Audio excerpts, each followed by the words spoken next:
रुको, एक दिन एक बड़े बिजनेसमैन के दादाजी भिखारी का भेष बनाकर अपनी होने वाली बहू के चरित्र की परीक्षा लेने निकले, लेकिन एक कटोरी बची हुई नूडल्स की वजह से एक लालची औरत ने उन्हें डांट दिया। दादाजी को लगा कि शायद वो उनसे उस बची हुई नूडल्स के पैसे मांग रही है, तो उन्होंने जल्दी से अपनी जेब से आखिरी 2 रुपए निकालकर दे दिए। लेकिन अचानक उस लड़की ने उनके सामने गर्मा गर्म नूडल्स रख दी और धीरे से बोली, बाबा वो नूडल्स किसी और के खाए हुए थे, ये मैंने अभी ताजा बनाए हैं, आप ये खाइए। दादाजी उसकी मासूमियत और दयालुता से तुरंत प्रभावित हो गए। उन्हें बहुत समय बाद इतनी सच्ची इंसानियत देखने को मिली थी। उन्होंने पूरा कटोरा साफ कर दिया। लड़की ने उन्हें टिश्यू भी दिया और विनम्रता से विदा लेकर अपना ठेला समेटकर घर चली गई। लेकिन जब दादाजी ने टिश्यू खोला तो अंदर 500 रुपए छिपे हुए थे। वो चौंक गए और उसे आवाज लगाने लगे, लेकिन लड़की तब तक जा चुकी थी। तभी सीईओ अपने बॉडीगार्ड्स के साथ वहां पहुंचा। दादाजी ने उसे डांटते हुए कहा, अगर तू जल्दी मेरी शादी करवा देता तो मुझे यूं सड़कों पर भटककर बहू ढूंढनी नहीं पड़ती। फिर उन्होंने कहा, आज मुझे एक बहुत अच्छी लड़की मिली है, सुंदर भी है, दिल की भी साफ है और सबसे जरूरी उसके हाथ का खाना बहुत स्वादिष्ट है। सीईओ ने तुरंत अपने असिस्टेंट को लड़की की पूरी जानकारी निकालने को कहा। अगली सुबह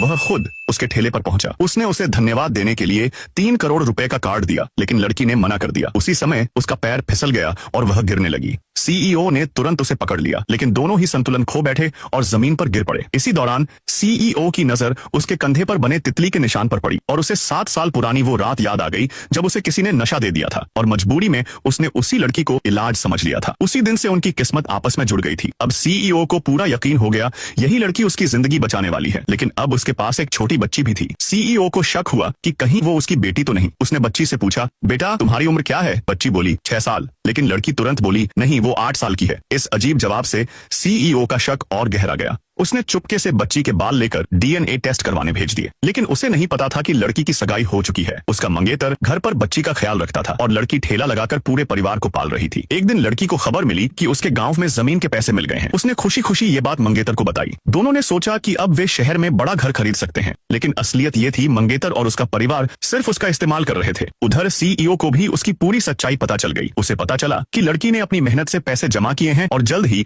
नया घर लेने वाली है। सीईओ ने सोचा कि वह खुद उसके गृह प्रवेश में जाएगा। उसने चुपके से उसके मंगेतर को फैक्ट्री में प्रमोशन दिलाकर उप प्रबंधक बना दिया। मंगेतर बहुत खुश हो गया और बोला, गृह प्रवेश पर मैं सबको बताऊंगा कि मेरी पत्नी कितनी अच्छी है और मैं अब डिप्टी मैनेजर बन गया हूँ। जल्द ही गृह प्रवेश का दिन आ गया। रिश्तेदारों ने उसकी खूब तारीफ की। वो घमंड से भर गया, लेकिन तभी उसने सबके सामने ऐलान कर दिया, मैं इस लड़की से ब्रेकअप कर रहा हूँ और अब किसी और से शादी करूंगा। ये सुनकर लड़की के पैरों तले जमीन खिसक गई। उसने कहा, 7 साल तक मैंने तुम्हारे लिए मेहनत की, इस घर को संभाला, अब तुम मुझे छोड़ रहे हो? मंगेतर की माँ बोली, तू एक गांव की लड़की है और मेरा बेटा अब बड़ा आदमी बन गया है और जिस लड़की से वो शादी करने वाला था वो एक अमीर आदमी की बेटी थी। फिर मंगेतर ने 10,000 रुपए फेंक कर कहा, ये लो 7 साल का मुआवजा। अब लड़की से सहन नहीं हुआ, उसने उसे जोरदार थप्पड़ मार दिया।